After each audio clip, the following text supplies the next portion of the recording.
Ya Waziri Mkuu Mwigulu Nchemba, ikiwezekana ujumbe ukufikie.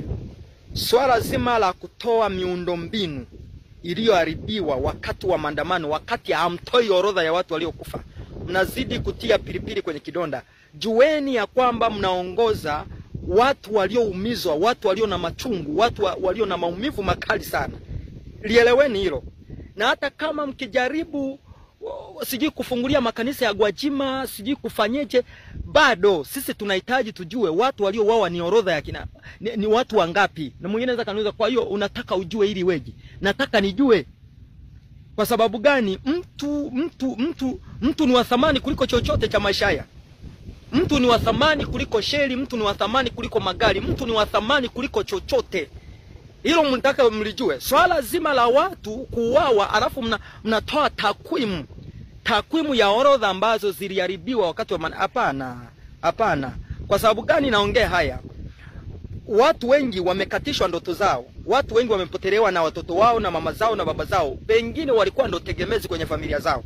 Kwa sababu ya kutoka kwenda kuandamana kikawa chanzo cha kuuawa.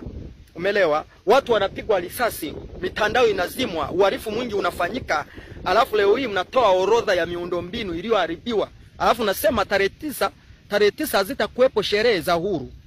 Hizo hela zitaelekezwa kwenye miundombinu iliyoharibiwa.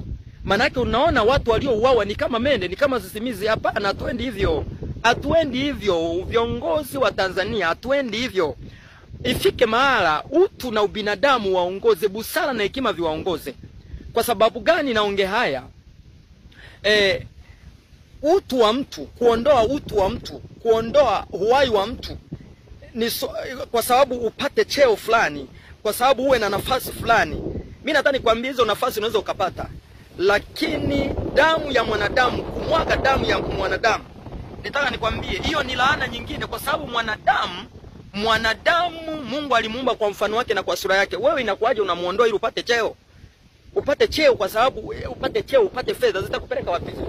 Mimi naongea haya kwa masikitiko. Alafu jambo lingine, swala la kufungulia makanisa ya Gwajima, tupeni mrejesho wa Gwajima kwa sababu ni kama alikuwa akitafutwa.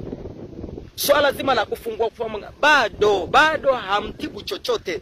Swala zima ambalo ningependa niwaambie viongozi, kubalini makosa yenu na mtubu. Mtubu kabisa kwamba hapa tulikosea, ombeni msamaha kwa wananchi. Lakini mnavyozidi kuongea mambo ambayo hayaeleweki, mnazidi kutibua moto. Nishakwambia dawa ya kosa ni kutubu, lakini unapojisemeza neno sijui nini, hakuna unachokifanya.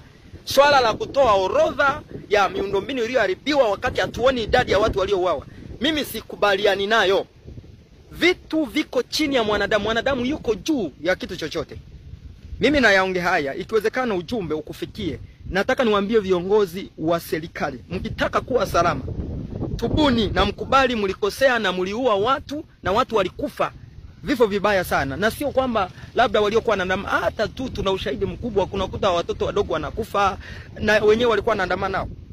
Mimi naongea haya kama mtumishi wa Mungu, nataka niwaambie tubuni na makosa yenu yawekeni wazi. Tulikosea, mtusamee.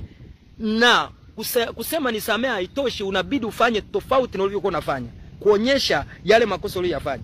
Mimi niishie hapa, asema Mungu wa majeshi.